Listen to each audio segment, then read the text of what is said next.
اپنی اپنی انا اور اپنی اپنی ذات کی گندی گلی کی کہانی، ان منافق انسانوں کی کہانی جو اپنے سامنے گندگی برداشت نہیں کرتے، پیچھے کر لیتے ہیں کیونکہ پیچھے کسی کو دکھائی نہیں دیتی۔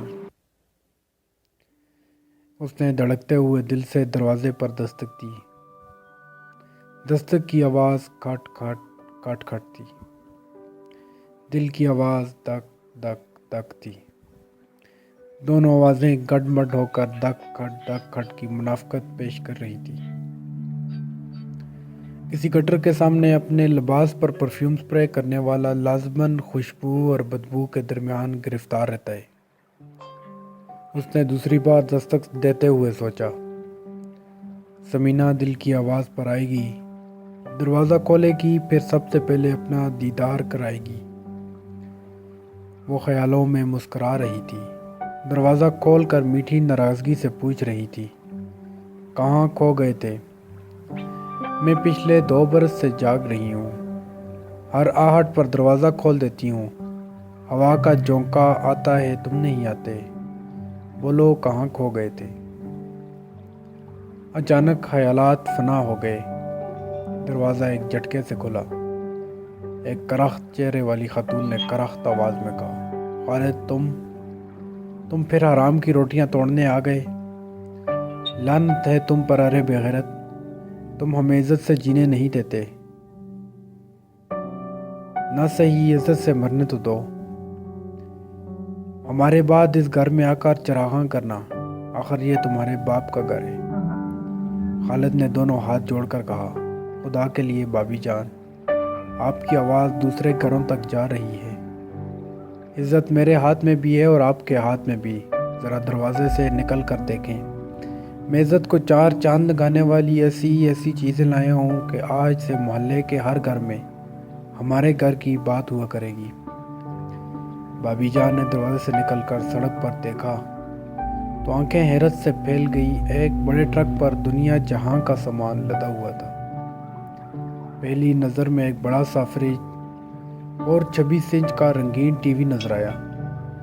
واشنگ مشین بھی جل کر دکھرا رہی تھی۔ بابی جان نے اپنی چڑھتی اترتی سانسوں پر قابو پاتے ہوئے پوچھا، یہ کس کا سامان ہے؟ خالد نے فخر سے سینے پر ہاتھ مار کر کہا، یہ سب ہمارا ہے، یہ سامان میں لایا ہوں۔ وہ ٹرک پر لدے ہوئے سامان کو بے یقینی سے دیکھتے ہوئے بولی، کیا جیل سے چھوٹنے والے قیدیوں کو اتنی ساری چیزیں دی جاتی ہیں؟ خالد نے جلدی سے ہاتھ پکڑ کر کہا، خدا کے لیے بابی جان آہستہ بولیں، میں باہر کا سامان گھر لا رہا ہوں اور آپ گھر کی بات باہر پہنچا رہی ہیں، آخر یہ سب عزت سے جینے کا سامان ہے، آپ بھی عزت سے آہستہ بولیں۔ ٹرک ڈرائیور اور مزدور سامان اتار کر لا رہے تھے۔ گھر کے اندر رازدارانہ سرگوشی تھی کہ خالد واپس آ گیا ہے، جبکہ اس خاندان کی عزت کا خیال نہ رکھنے والے کو واپس نہیں آنا چاہیے تھا۔ ابھی گھر کے تمام افراد پیسوں پش میں تھے کہ اسے اندر آنے کی اجازت دینا چاہیے یا نہیں۔ وہ اکیلا نہیں آیا تھا، پورے گھر میں اور پورے سماج میں معزز اور برتر کہلانے کا سرٹیفکیٹ ساتھ لایا تھا۔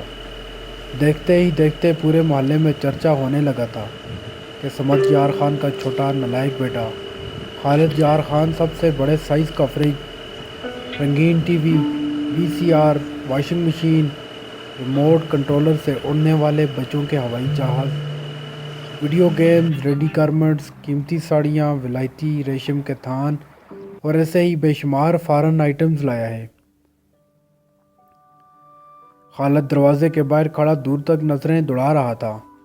محلے کے تمام گھروں کی کھڑکیاں اور دروازے کھل گئے تھے، عورتیں جھانک کر دیکھ رہی تھی، مرد باہر نکل آئے تھے، خالد کو بھائی یا بیٹا کہہ کر مخاطب کر رہے تھے۔ وہ قریب آ کر سلام کر رہا تھا، ان سے مصافحہ کر رہا تھا، بار بار اپنے گھر کے دروازے کو دیکھ رہا تھا۔ ابھی تک کسی نے اسے اندر نہیں بلایا تھا۔ ایک محلے دار نے پوچھا، اتنے عرصے تک کہاں تھے؟ سامان دے کر پتہ چلتا ہے دبئی سے آ رہے ہو۔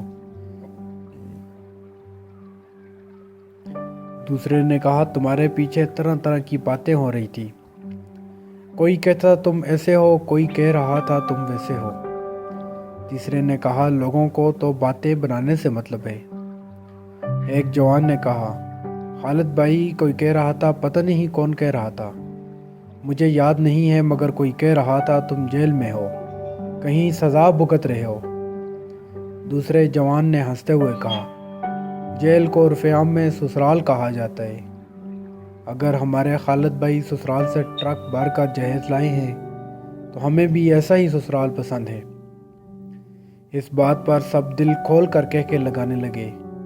ٹرک ڈرائیور نے آ کر کہا ہمیں جلدی فارغ کرو، تمام سامان اندر پہنچا دیا ہے، یہ فریج دروازے سے اونچا ہے، اندر نہیں جائے گا، اس کا کیا کریں؟ پڑوسی نے کہا اسے کسی طرح تو اندر لے جانا ہوگا، مگر یہ کیسے جائے گا؟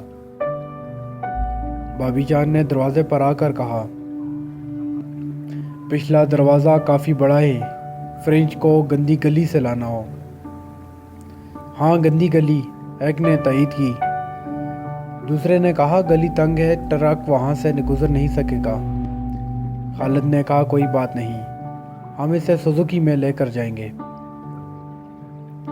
اس نے ٹرک والے کو کرایہ دے کر فارغ کر دیا۔